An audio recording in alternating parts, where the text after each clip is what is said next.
એટલે આચાર્ય મહારાજ માટે વાત લખે છે, હવે તમ આયંતમ નિશમ્યાસુ પ્રત્યુત ગંતવ્યમ આદરાત, મારા આશ્રિતોએ આચાર્યને આવતા સાંભળીને આદર થકી તત્કાળ આચાર્યની સન્મુખ જાવું અને આચાર્ય પોતાના ગામથી પાછા પધારે ત્યારે ગામની ભાગોળ સુધી વળાવા જાવું.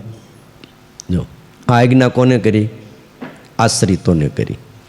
આશ્રિતોએ પોતાના કર્તવ્ય પ્રમાણે ખબર પડે કે આચાર્ય આવવાના છે, એટલે આપણે ત્યાં રિવાજ છે, દીકરીઓ હોય માથા ઉપર કળશ લઈ અને હામી ઊભી રહે, અને બીજા સંતો હોય, હરિભક્તો હોય, એની રીતે ફૂલ છે, ફૂલની પાંખડીઓ છે, હાર છે, ચોખા છે, આ બધું લઈને વધાવવા સ્વાગત માટે ઊભા રહે. આપણે ત્યાં તો આ રિવાજ, કચ્છનો રિવાજ તમે જોયો? બોલો, કચ્છનો રિવાજ તો બહુ જુદો. એ વિદેશોમાં પણ એને એ રીત રાખી વલ્લભ ભગત. તો આચાર્ય મહારાજની આરે 2015માં અમારે લંડન જવાનું થયું, પછી ત્યાં ભુજના મંદિરો, ત્યાં આચાર્ય મહારાજ જાય એટલે આપણે બહેનો ત્યાં વધાવવા આવે, માથા ઉપર કળશ લઈ અને વિદેશના રોડ ઉપર, બોલો.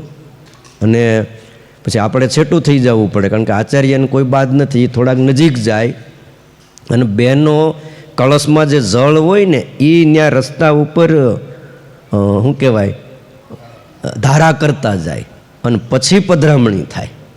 બોલો, એ જેટલા કળશ પાણીના ભર્યા હોય એ બહેનો આગળ આગળ એ મંદિર સુધી એ જળ રેડતા જાય ને રસ્તોને પવિત્ર કરતા જાય, અને પછી ત્યાં રસ્તામાં ફૂલડા ને કંકુ ને આ બધું, અને બેલો પહેલાં ઓવારણા લે, હેઠા બેહીને ઓલા ટચાકિયા ફોડે, આવું કંઈક હોય બધું. હા, એ બધું થાય પછી હરિભગત આવે અને પછી એ આચાર્યને હાર પહેરાવે, પૂજા કરે ને પછી અંદર જાય. આ કચ્છના બધા જ મંદિરોમાં આ રીતે આચાર્યની એક સંભાવના કરવામાં આવે છે. બોલો, એટલે આચાર્ય જ્યારે આવે ત્યારે અમારા આશ્રિતોએ આદર થકી આચાર્યની સન્મુખ જાવું, આટલી આજ્ઞા છે. તો આ આજ્ઞા સંપ્રદાયના આશ્રિતો શ્રદ્ધાથી પાળે છે. પણ શ્રદ્ધા ક્યારે ઘટી મા બાપ? કે જેદી 1 કલાક 2 કલાક 3 કલાક કળશની અંદર પાણી હુકાઈ જાય, માણસો તડકે ભૂખ્યાન તરસ્યા ઊભા રહે, હવે 3 વાગ્યે આવવાના હોય ને 6 વાગ્યે આવે, પછી ધીમે ધીમે. એટલે કર્તવ્ય જેમ આશ્રિતોનું છે એમ સામે કર્તવ્ય કોનું છે? આચાર્યનું, કે જે વડીલ હોય એનું પણ છે. હા, મોડા આવવાના હોય, ન આવી શકાય એમ હોય, કંઈક બાય ફોલ્ટ આવી ગયો કોઈ રસ્તામાં ગાડીમાં, તો એને જાણ કરી દેવી જોઈએ. પણ જેટલા વંદન કરવા ઘટે એટલા ઓછા વંદન છે આચાર્ય રાકેશ પ્રસાદજી મહારાજને, કે આજે 18-20 વર્ષ થયા ગાદી ઉપર બેઠા, કોઈ પ્રસંગ એવો નહીં હોય અને કોઈનોય પ્રસંગ એવો નહીં હોય કે જેમાં આચાર્ય મોડા આવ્યા, 5-10 મિનિટ વહેલા જ પહોંચી ગયા હોય. બોલો, એણે એમની ફરજને અદા કરી છે, ત્યારે આખો સંપ્રદાય એમને ચાહે છે. બાકી તો પૂર્વે ક્યારેક ક્યારેક એવું બન્યું છે, કહું ને, થાકી જાય તો પ્રતિષ્ઠાના મુહૂર્તો વયા જાય, તમે શું કરી લ્યો? અને પરિણામ એ આવે છે કે લોકોની શ્રદ્ધા તૂટે છે. એટલે બે બાજુને તપાસવી. જો ભાઈ, રૂપિયાની બે બાજુ હોય છે. શું હોય છે? ગુરુનો મહિમા પણ એટલો હોય છે, તો સામે ગુરુની ફરજ પણ એટલી જ હોય છે. મને એટલી ખબર પડે જીતુભાઈ, આધ્યાત્મિક માર્ગે કોઈ શિષ્ય એવો ન હોય કે ગુરુની સાથે વિવાદ કરે, કોઈ એવો ન હોય, પણ છતાંય ક્યાંક ક્યાંક થાય છે. એનું કારણ કે અતિરેક થયો હોય છે. અતિની કોઈ ગતિ નથી. કોઈ દીકરો એવું ન ઈચ્છતો હોય કે મારા પિતાની હારે હું વિવાદ કરું, પણ ન જ સમજે ત્યારે શું થાય છે? વિવાદ થાય છે. અને એમ લખ્યું કે દીકરો 16 વર્ષનો કે અમુક 18-20 વર્ષનો થાય પછી એની હારે મિત્રની જેવો વ્યવહાર કરવો. નાનો હોય ત્યારે ઠીક છે, એ ટપુડિયા હાલ બેસી જા, પણ પછી એ મોટો થઈ જાય, પવણી જાય, પછી લગ્ન થઈ ગયા હોય ને ઘરનું માણા ઘરે બેઠું હોય અને તમારે એમ ન કહે એ ટપુડિયા હેઠો બેસી જા, અને એ કયો તો શું થાય? વિવાદ થાય કે ન થાય? જો પછી કાંઈ ન બોલાય. અને કદાચ કેવું હોય તો પછી બીજા હાજર ન હોય ત્યારે કહેવાય કે દીકરા આ આપણી ભૂલ થાય છે. પણ બાયું માણા સાંભળતા હોય એમ ન બોલાય, અને એ સાંભળી જાય એને તમારી યારે હેત ન હોય, એને એના ધણીમાં હેત હોય. એ પછી તમારી થાળીમાં ફેર પડી જાય, પછી મન નહીં કહેતા. હા, શીરો આવતો હોય એના બદલે હાનની રોટલી રોટલો ભાખરી આવે તો બહુ એક બતાવ્યો. ભાષ્યકાર લખે છે કે આપણે આંગણે પધારતા હોય ત્યારે ભાવપૂર્વક ગુરુની સન્મુખ જઈને સન્માન કરવું, પોતાના ગુરુને આવકાર આપવો શિષ્યનો પરમ ધર્મ અને પરમ કર્તવ્ય છે. અને પાછા ગામથી જ્યારે પાછા પધારે ત્યારે ભાગોળ સુધી વળાવવા જવું. બોલો, આજે પણ સંતો હરિભક્તો આ રીત રાખે છે. જાય એટલે આ એમને લેવા માટે સંતો જાય છે દૂર સુધી, અને વળાવવા પણ પાછા જાય છે. હવે તો ભાગોળ જ ન રહ્યા, શેરીના નાકા સુધી જવું, આગે રાખ જાય થોડાક અડધો કિલોમીટર. અને ગુરુ જ્યારે પોતાના ગામથી વિદાય લેતા હોય ત્યારે પોતાની શક્તિ પ્રમાણે એમ લખ્યું ગુરુને ભેટ પણ અર્પણ કરવી. પ્રત્યુત ગચ્છેત સમાયાંતમ યાંતમ ચાનુવ્રજેત ગુરુમ ગ્રામાંતાવધિ સીમાંતાવધિ વા અંબશય્યાવધિ. ગુરુ જ્યારે પધારે ત્યારે માધવીય પરાશર સ્મૃતિ છે, એમાં લખ્યું સામા જવું, વિદાય લે ત્યારે ભાગોળ સુધી જવું, યા સીમાડા સુધી જવું, યા તો ગામની બહાર કોઈ જળાશય હોય ત્યાં સુધી વળાવવા જવું. આ બધું બતાવ્યું છે. અને ત્યાર પછીની વાત હવે લખે છે અહીંયા. આચાર્યની વાત, ગુરુની વાત પૂરી કરી છે. અપી ભૂરી ફલમ કર્મ ધર્માપેતમ ભવેદ યદી આચર્યમ તર્હિ તન્નૈવ ધર્મ સર્વાર્થ દોસ્તિ. શિક્ષાપત્રી એટલે ધર્મનો ગ્રંથ છે. મારા આશ્રિત હોય એમણે ઘણું ફળ જેમની અંદર હોય એવું કર્મ, પણ ધર્મથી રહિત હોય તો એ કર્મનું આચરણ ન કરવું. કારણ કે ધર્મ એ જ સર્વ પુરુષાર્થને આપનારો છે. માટે કોઈક ફળના લોભે કરીને પણ ધર્મનો ત્યાગ અમારા આશ્રિતોએ કરવો નહીં. કેટલો સરસ વિવેક અહીંયા શિક્ષાપત્રીમાં આપણને બતાવે છે. કેવું કર્મ કે એમાં ઘણું ફળ મળતું હોય.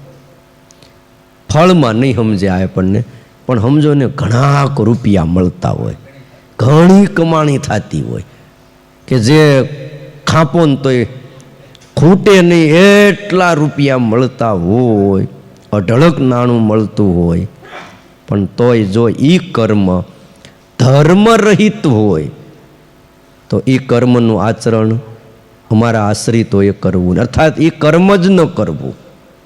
બોલો, આ એક આજ્ઞાને જો સમજીને ડાયો માણા પાળે ને તો આ લોક અને પરલોકમાં બેય લોકમાં સુખી થાય એવી આ વાતો છે.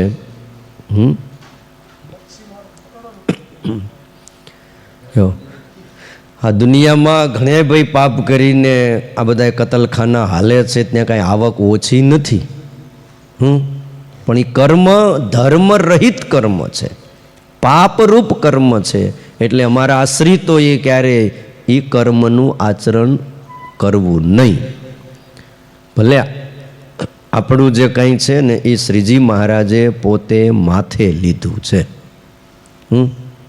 કે મારો જે આશ્રિત થયો એની ઉપર કાળ કર્મને માયાનો ભય નથી. એટલે એનો અર્થ એવો નથી ગમે તેમ કરે.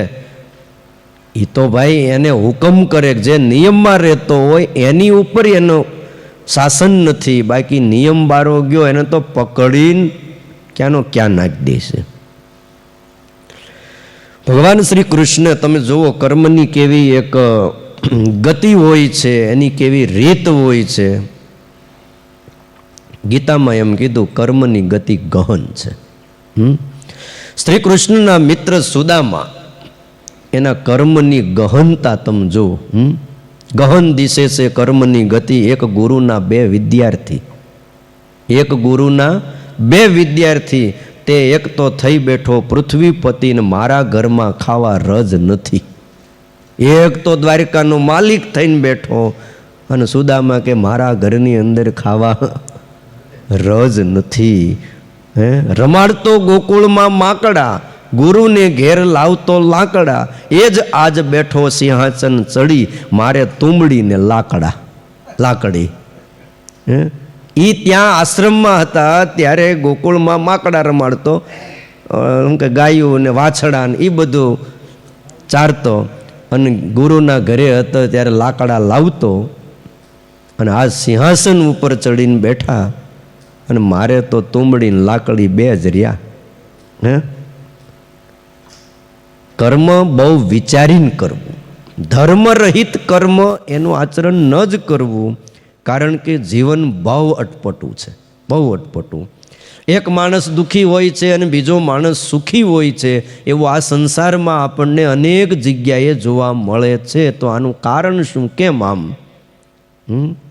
અને બીજું, આ દુનિયાની અંદર જેટલું માણા ખોટું કરે, જેટલા કાળા બજારિયા હોય, લુચ્ચાઈ કરનારા હોય છે, લાંચ લેનારા હોય છે, એ સુખી દેખાય છે.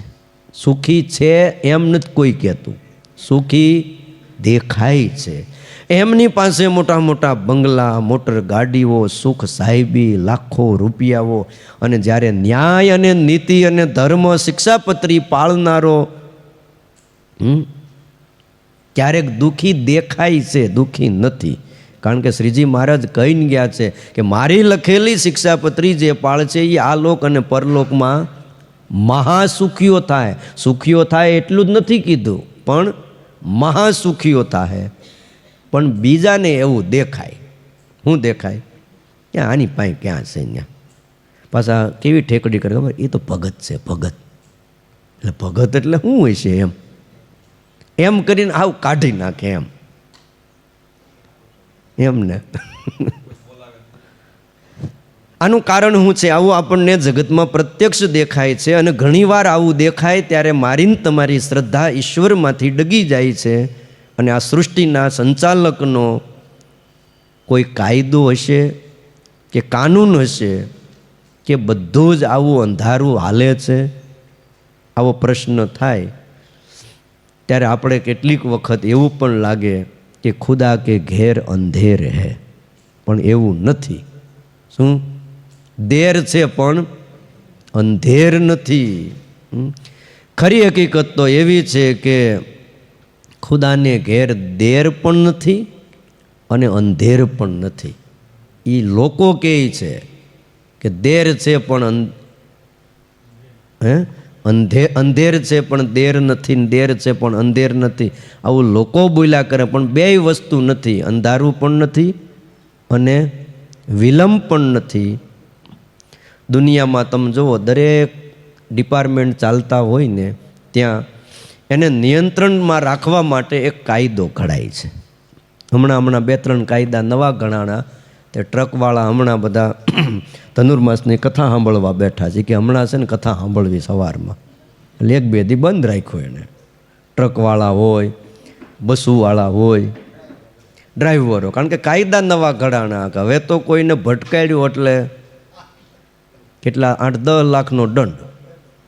આપણે કરવોય પડે ને, ગમે ત્યાં ગમે એને પીલીને ગમે એને ઉડાડીને વયા જાય, પછી માણાને જીવવું કે નહીં? તો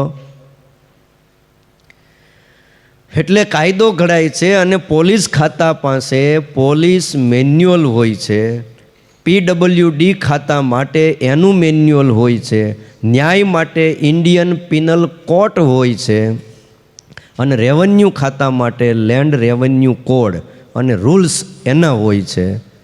દરેક જગ્યાએ તમે જુઓ એવી રીતે આ સૃષ્ટિ અને અનેક બ્રહ્માંડોના સંચાલન માટે પણ નીતિ અને નિયમો છે. જેમ સૂર્ય નિયમિત ઉગે અને આથમે. તો એને કોકે કીધું તો હશે ને, જો આમાં ફેર ન પડવો જોઈએ, અને ફેર પડ્યો બદલી થઈ જાય. અને એટલા ડરે છે કે ન પૂછો વાત. હા, આખી દુનિયા સૂર્યને અર્ઘ્ય આપે, પણ એ ક્યારે આપે છે કે એ ટાઈમ ઉપર છે.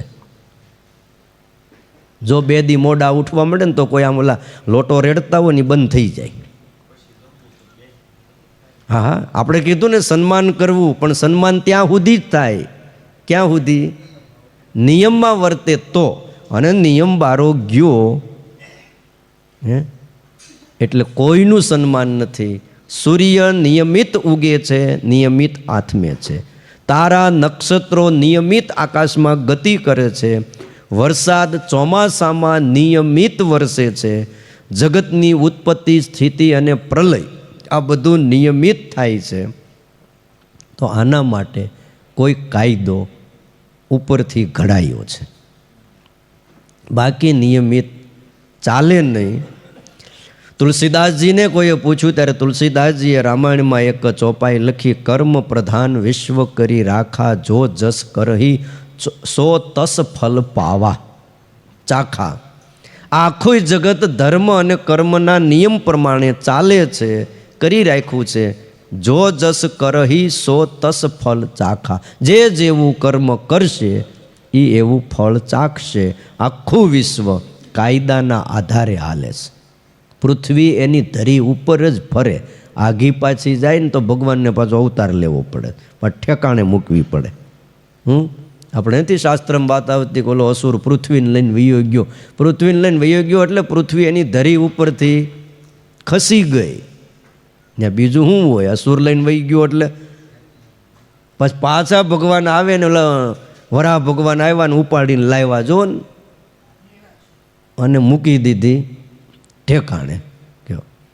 એટલે પરમાત્માએ આ સૃષ્ટિ જે બનાવી છે એમાં કાયદો ઘડ્યો છે, અને કાયદાની પાછી એક ખૂબી હોય છે. દુનિયાના તમામ કાયદાઓમાં કોઈક ને કોઈક અપવાદ હોય છે, પણ પરમાત્માએ જે ધર્મ અને પોતાના જીવનના જે કર્મ એનો જે કાયદો કર્યો છે એમાં જરાય અપવાદ નથી અને બાંધછોડ નથી. બીજા કાયદામાં તો બાંધછોડ પણ હોય છે. ફાંસીની સજા હોય, પણ કોણ કહે તો કાયદો રદ થઈ જાય? રાષ્ટ્રપતિ જો એમ કહે, એનો લેટર આવી જાય તો ફાંસીની સજા પણ રદ થઈ જાય. તો એ કાયદામાં ફેરફાર થયો કે નહીં? ત્યારે અહીંયા પરમાત્માએ જે કર્મનો કાયદો કર્યો છે કે જે કર્મ ધર્મ રહિત હોય, ફળ જાજુ દેતું હોય, તોય અમારા આશ્રિતોએ એ કર્મનું આચરણ કરવું નહીં. એટલે શું કામ કહે છે કે એમાં ફેરફાર નહીં થાય, કોઈ અપવાદ નથી, કોઈ બાધ નથી. અરે ખુદ ભગવાનના પિતા કહેવાતા મહારાજા દશરથ, તોય એને કર્મના જે નિયમ છે એ લાગુ પડ્યા ને પડ્યા જ. પુત્રના વિરહથી મૃત્યુને ભેટવું પડ્યું. અને ખુદ ભગવાન રામ પણ એમ ન કહી શકે કે મારા પિતા મહારાજા દશરથ છે માટે કાયદામાં થોડીક બાંધછોડ કરી નાખવું. એના હાથમાં જ કાયદો હતો. તારે તો કરી શકે કે નહીં? પણ નહીં. 14 વર્ષનું તમે જોવો જ ખરા, ખાલી એક્સટેન્શન આપી દીધું હોત તો, પણ ન આપ્યું મહારાજા દશરથને. પોતે વનમાં ગયા અને આ બાજુ એમનું મૃત્યુ થઈ ગયું. જો પરમાત્મા મનુષ્ય દેહ ધારણ કરી આ ધરતી ઉપર જ્યારે પધારે છે ત્યારે પણ આ ધર્મ એના નિયમનું અચૂક પાલન કરે છે. એટલે કહેવાય છે કાયદામાં ક્યાંય દેર પણ નથી અને અંધેર પણ નથી, જરા બાંધછોડ પણ નથી અને લાગવતશાહી પણ નથી, કોઈ અપવાદ પણ નથી.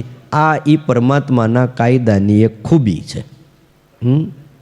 સાદી અને સરળ ભાષામાં જો કહીને તો આપણે ત્યાં કર્મ એટલે ક્રિયા કહેવાય છે.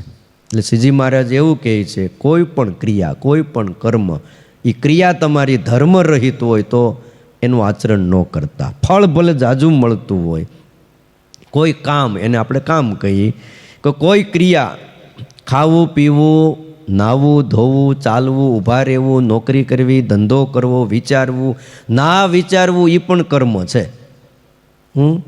વેપાર કરવો, ઊંઘવું, જાગવું, જોવું, સાંભળવું, સૂંઘવું, ના સૂંઘવું, સ્પર્શ કરવો, ન કરવો, બોલવું, શ્વાસ લેવો, શ્વાસ લેવા કે મૂકવા, જન્મવું કે જીવવું કે મરવું, આ બધી જ શારીરિક ક્રિયા કહેવાય છે, આ કર્મ કહેવાય છે.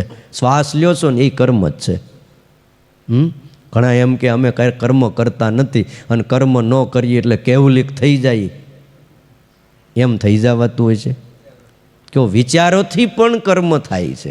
તમે એટલું જ વિચારો છો ને મારે પાણી ગરમ પીવું, એમ તમે એટલું જ વિચારો છો ને ભિક્ષા માગવા જાવી, એવું કે નથી વિચારતા, એમનું પોગી જાય કોઈ.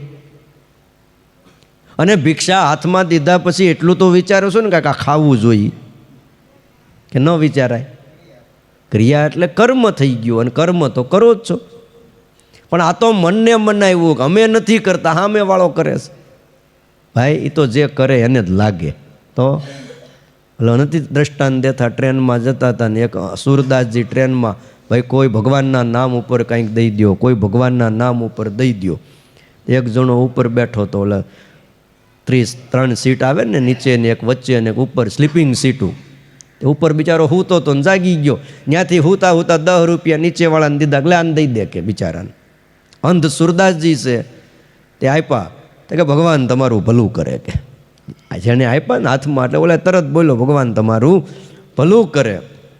ત્યાં વચ્ચેની સીટવાળો કે પણ સુરદાસજી એ તો ઉપરવાળાએ દીધા છે, કે આ નીચે જે બેઠો છે ને રૂપિયા એના નથી. તો ભાઈ જેના હશે એને આશીર્વાદ મળી જાય, કે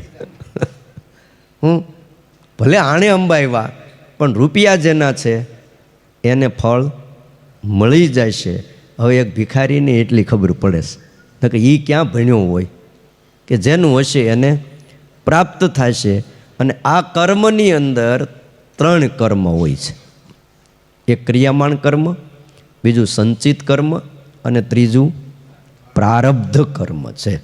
ક્રિયામાન કર્મ એટલે સવારે જાગે અને ત્યાંથી લઈને સાંજે સવારે ઉઠે ત્યાંથી લઈને રાત્રિએ સૂવે ત્યાં સુધીનું જે કાંઈ કર્મ, આને ક્રિયમાણ કર્મ કહેવાય છે. સવારથી સાંજ સુધી, અથવા સોમવારથી રવિવાર સુધી, અથવા 1લી તારીખથી છેલ્લી તારીખ સુધી, અથવા તો 2023ના આરંભથી, સમજો ને આ 2024 1 જાન્યુઆરીથી લઈને 2025ના એન્ડ ડિસેમ્બરના 31 ડિસેમ્બર સુધીનું કર્મ, આને શું કહેવાય? ક્રિયમાણ કર્મ કહેવાય છે. બધું તમામ ક્રિયમાણ કર્મ છે. આવો ક્રિયમાણ કર્મ એ અવશ્ય ફળ આપે ને આપે. અને કર્મનું કામ એવું છે કે ફળ આપ્યા પછી જ શાંત થાય, ત્યાં લગી એ ધૂણ્યા જ કરે.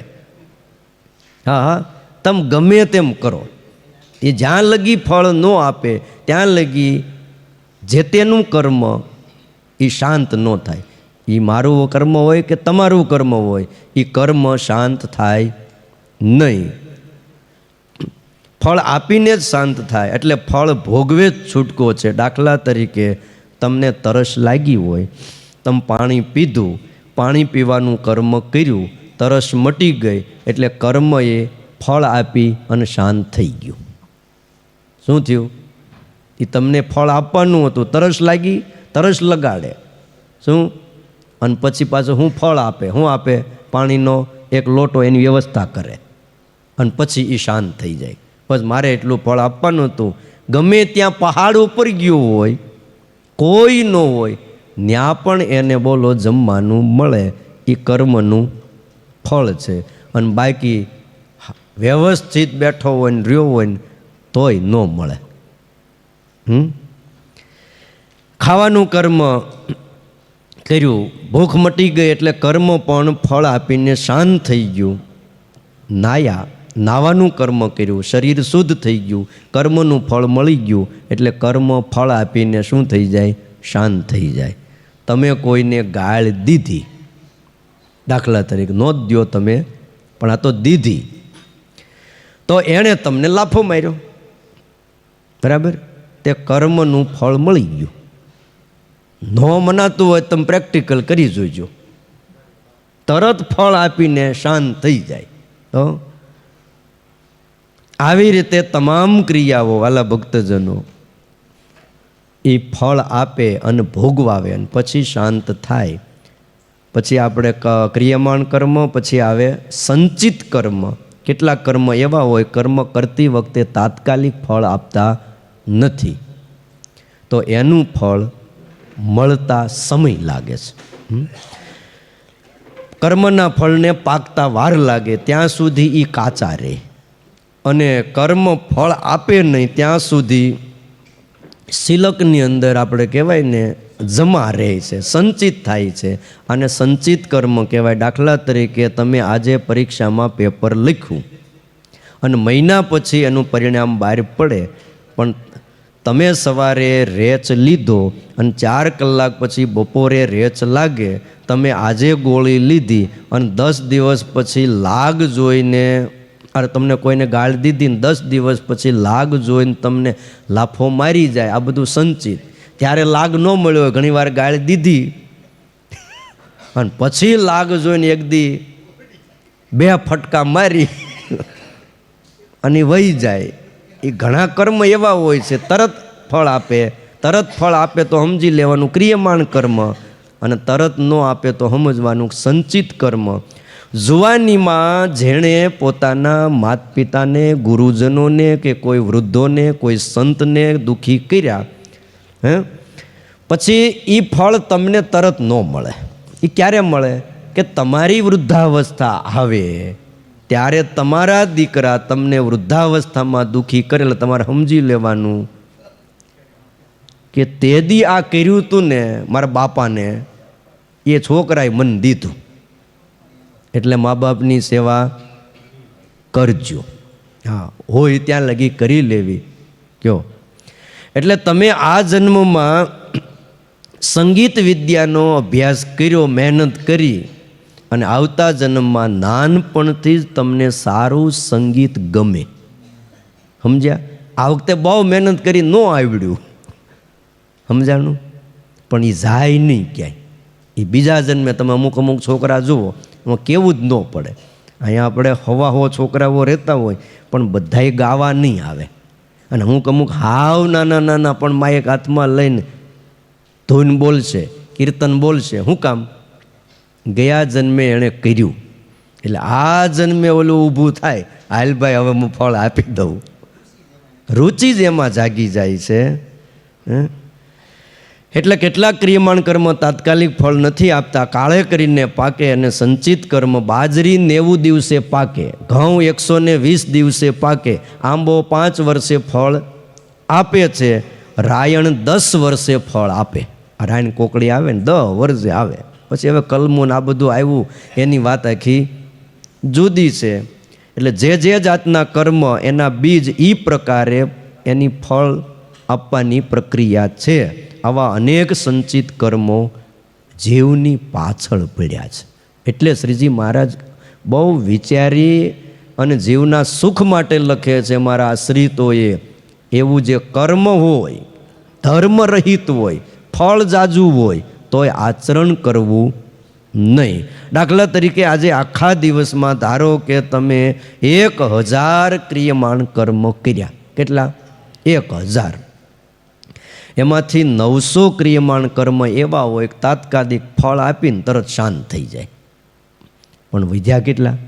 100 કર્મો વિદ્યા. હવે જેને પાછા ફળ આપતા વાર લાગે, અમુક કાચા હોય. એટલે સંચિત કર્મમાં ઈ કર્મ 100 જમા થઈ ગયા. આજે 100 કર્મો સંચિત થયા, આવતીકાલે બીજા 125 કર્મ સંચિતમાં જમા થયા, અને પછીના દિવસે વળી 75 કર્મ સંચિતમાં જમા થયા, વળી ચોથે દિવસે 80 કર્મો જમા થયા. આ પ્રમાણે કરતાં કરતાં અઠવાડિયામાં ધારો કે 300 કે 400 કર્મ કે 500 કર્મ જમા થઈ ગયા, અને મહિનાના અંતે 1100, 1200, 1500 કર્મ જમા થયા. એમ કરતાં કરતાં જ વધારો કે 8 લાખ, 10 લાખ કે 17 લાખ જમા થઈ ગયા. આ બધા શું કહેવાય? સંચિત કર્મ. એ જમા જ થયા કરે. ગુણાતીતાનંદ સ્વામી એમની વાતમાં એક વાત લખી છે કે કર્મના કોઠાર ભર્યા છે. આ સ્વામીના શબ્દો, કર્મના કોઠાર ભર્યા છે. એમાંથી એક કોઠાર ફાડ્યો, એમાંથી દેહ બનાવ્યો, ઇન્દ્રિયો બનાવ્યા, અંતઃકરણ બનાવ્યા, એટલે બધાય પાપના છે. દેહે પાપનો, ઇન્દ્રિયોય પાપના, અંતઃકરણ પણ પાપનું, અને એની અંદર આત્મા એક પવિત્ર બેઠો છે. બોલો, એને નથી પાપ વળગતું કે એને નથી પુણ્ય વળગતું. ગમે એટલા પાપ કરે તો પણ આત્મા શુદ્ધ જ રહે. બસ કર્મ એને દુખી કરે, કર્મ એનું ફળ આપે, પણ એ પાપ, એ કર્મ આત્માની અંદર પ્રવેશ ન કરી શકે. એટલે કહેવાય છે કોઈ પણ આત્મા પાપી નથી. સમજાણું? આપણે એમ કહીને ઓલો પાપી છે, એ બોલાય જ નહીં. ઠીક છે, એનું કર્મ એવું છે, એ કર્મ એનું ફળ એને આપશે ને એને ભોગવવાનું છે. પણ આત્મા એ તો આત્મા જ રહે છે, તો શુદ્ધ જ રહે છે. એટલે અનાદિકાળથી અનેક જન્મોથી સંચિત કર્મોના જે ઢગલા, અસંખ્ય કરોડો હિમાલય પર્વત ભરાઈને એટલા કર્મોના ઢગલા છે અને જીવની પાછળ જમા થયેલા પડ્યા છે. અને તમામ સંચિત કર્મો આ જન્મે અગર તો પછીના અનંત જન્મોમાં એ ગમે ત્યારે પાકે અને કર્મને ભોગવાવે છે. પછી શાંત થાય. ભોગવો નહીં ત્યાં સુધી બિચારા શાંત જ ન થાય. તો આપણે એને શાંત તો કરવા જ પડશે. કયો? સાવધાનીથી ગંભીરતાપૂર્વક ડાયા માણસોએ વિચાર કરવો. રાજા દશરથે શ્રવણનો વધ કર્યો, એના વિરહમાં મરતા મરતા એના મા બાપે દશરથ રાજાને શાપ દીધો કે તારું મૃત્યુ પણ તારા પુત્રના વિરહથી થશે. આવો શાપ હતો. કારણ કે એ વખતે રાજાને એક પણ પુત્ર નહોતો. ઓલા એક કહી દીધું, કર્મ લાગી ગયું પણ ફળ તરત ન મળ્યું. શું કામ? હવે દીકરો જ નથી, ફળ કેવી રીતે તરત મળે? એટલે શું થયું? એ કર્મ જમા થઈ ગયું. ક્યારે ફળ મળ્યું? એને ત્યાં 4 દીકરા જન્મ્યા, એ મોટા થયા, એ પરિણ્યા, અને પછી ફળ આપવા તૈયાર થયા. હવે એક કોઈને હારે ન રહેવા દઉં. એ કર્મ એ વીખી નાખ્યા. બેને ક્યાં મોકલી દીધા? મામાને ત્યાં મોસાળમાં. ત્યાં મામાને ત્યાં વહી ગયા. ભરત ને શત્રુઘ્ન 2 વધ્યા. હવે થયું કર્મને આ આઘા પાછા જાય તો જ, અને આ ક્યાંય જાહે નહીં. એટલે મંથરામાં પ્રવેશ કર્યો. બીજું કોઈ હતું નહીં અયોધ્યામાં એવું. બોલો, મંથરાની બુદ્ધિ કર્મ એ ફેરવી નાખી. અને રામ, લક્ષ્મણ અને હારે સીતાજીને પણ બોલો છેટા કરી દીધા, વનમાં મોકલી દીધા. તમે વિચાર તો કરો, સ્વયં પરમાત્મા છે, કર્મને અટકાવી શકે એમ છે. પણ તમે રામાયણ જો, નો અટકાવ્યા. ભાઈ સારું, તારે ફળ આપવું જ છે. હવે મહારાજા દશરથને એનું કર્મ છે. ભલે હું બ્રહ્મ છું, પરમાત્મા છું, ધારું તો મારા પિતાને એમાંથી માફી આપી શકું, પણ નહીં આપું. અને કાળે કરીને રાજાને એકને બદલે 4 પુત્રો હતા. રાજ્યાભિષેકનો દિવસ હતો. બોલો કેટલો સારો દિવસ. તે દી વળી પાછું કર્મ જાગ્યું. થોડાક દી મોડું જાગ્યું હોત તો રાજ્યાભિષેક થઈ ગયા પછી, પણ નહીં, એ કે રાજ્યાભિષેક ન કરવા દઉં. હા, અને ભાઈ ફળ આપ્યું. મહારાજા દશરથનું મૃત્યુ થયું. પછી કર્મ શાંત થયું. ઘડીભરનો પણ વિલંબ ભાઈ ચલાવી લેવાયો નહીં. તમે વિચાર તો કરો, ખુદ ભગવાન રામ એમના પિતાને ઓછામાં ઓછા 14 વર્ષ પૂરતું જીવનદાન ન આપી શક્યા. નકર એટલું આપ્યું હોત તો વનમાંથી આવું, પછી હું મળું, અને પછી મારી હાજરીમાં મારા પિતા શરીર છોડે નહીં. એક્સટેન્શન આપ્યું જ નહીં. વિચાર કરો, લાગણી વશ પણ નહીં, શેહ શરમમાં આવીને પણ નહીં, કાળની આગળ સહેજ પણ આમ કહેવાય ને ઓલું ન કર્યું. જેના ચરણ રજ માત્રથી તમે વિચાર કરો, એક પથ્થર પણ જો સજીવન થઈ જતો હોય. શલ્યા અહલ્યા બની હતી, ખાલી પગ મૂક્યો માથે, એક પથ્થરને પણ જો ચેતન બનાવી દેતા હોય તો આ કર્મને ન હટાવી શકે. પણ ન હટાવ્યું. પોતાના પિતાને 14 વર્ષનું આયુષ પણ લંબાવી ન દીધું. એટલે શ્રીજી મહારાજ કહે છે કે અમારા આશ્રિતોએ બહુ ઝાઝું ફળ દે એવું કર્મ હોય તો પણ ધર્મ રહિત હોય તો કરવું નહીં. આ બાણ માર્યું નહીં, કર્મ હતું પણ ધર્મ રહિત હતું. જોવું જોઈએ કોણ છે. શ્રવણને મારી દીધું. મૃગલાને માર્યું હોત તો હજી વાંધો નહોતો. રાજાના કર્મ ધર્મ પ્રમાણે ક્યાંક ક્યાંક લખ્યું છે, પણ કોઈ મનુષ્યને મારવો એ નથી લખ્યું. એટલે હવે ક્યારેય ન કહેતા કે પરમાત્માના ઘરે અંધેર છે. એટલું નહીં, પણ દેર પણ નથી. એ કર્મ સંચિત રૂપે જમા થઈ ગયું હોય એટલે આપણને ખબર ન હોય, અને અમુક કર્મ તત્કાળ ફળ આપી દે એટલે આપણને એમ થાય કે ના ઠાકોરજીએ બરાબર કર્યું, પણ ઓલું આપણને દેખાતું નથી, એ બરાબર કર્યું હોય, પણ એ સમય આવે ત્યારે ફળ આપે છે. એટલે વાલા ભક્તજનો, ખાસ વિચારી અને બહુ સમજી અને કર્મ કરવું. છેલ્લી એક નાની જ વાત કરી દઉં, પ્રસંગ છે એટલે. ધૃતરાષ્ટ્રને 100 પુત્ર હતા, એક હામટા મરી ગયા યુદ્ધની અંદર, મહાભારતમાં. ત્યારે રાજાએ ભગવાન શ્રી કૃષ્ણ નારાયણને પૂછ્યું, મારા જીવનમાં મેં એવું કયું પાપ કર્યું છે કે એના ફળ સ્વરૂપે મારા 100 દીકરા મરી ગયા? ત્યારે ભગવાન શ્રી કૃષ્ણ નારાયણે એના પાછલા જન્મોને જોવા માટેની દ્રષ્ટિ આપી હતી. ધૃતરાષ્ટ્ર, તું જો, આજથી 50 વર્ષ પહેલાં, 50 જન્મ પહેલાં, 50 જન્મની પહેલાં એક પારાધી હતો તું, અને એક વૃક્ષની ઉપર બેઠેલા પક્ષીઓને પકડવા માટે તે હળગતી જાળ નાખી હતી વૃક્ષની ઉપર, અને એમાંથી કેટલાક બચ્ચાઓ પક્ષીઓ તો ઉડી ગયા, પણ ઘણા હતા એ ઝાડના અગ્નિમાં એ ગરમીથી આંધળા થઈ ગયા હો, અને બાકીના 100 નાના પક્ષીઓ બળીને ખાખ થઈ ગયા.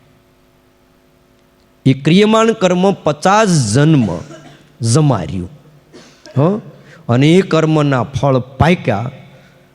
અને રાજા એ બધા પરિણામ રૂપે આ જન્મમાં તને 100 મરી ગયા હતા ને, બળીને ખાક થઈ ગયા હતા ને, 100 આવ્યા, અને જે આંધળા થયા હતા એના પરિણામે તું અંધ થયો, અને 50 જન્મ પછી એના ફળને આપવા તૈયાર થયા. એણે સાલ છોડ્યો નહીં, 100 પુત્ર પ્રાપ્ત થયા. પણ કર્મ રાહ જોઈને બેઠું હતું, સંચિતમાં જમા હતું, બરાબર લાગ આવ્યો ત્યારે એણે તને ફળ આપ્યું છે, અને ફળ આપીને શાંત થઈ ગયા. એટલે પરમાત્માને ત્યાં અંધેર પણ નથી અને દેર પણ નથી. આપણને એમ થાય કે ઓહો બિચારાના 100 દીકરા મરી ગયા, પણ એ બિચારો કેવો છે એને કોણ જાણે? ભગવાન જાણતા હોય. તો એટલે ડાયા માણસોએ ખાસ વિચારી અને ધર્મરહિત કર્મ હોય તો એનું આચરણ કરવું નહીં. વિશેષ આપણે આવતીકાલે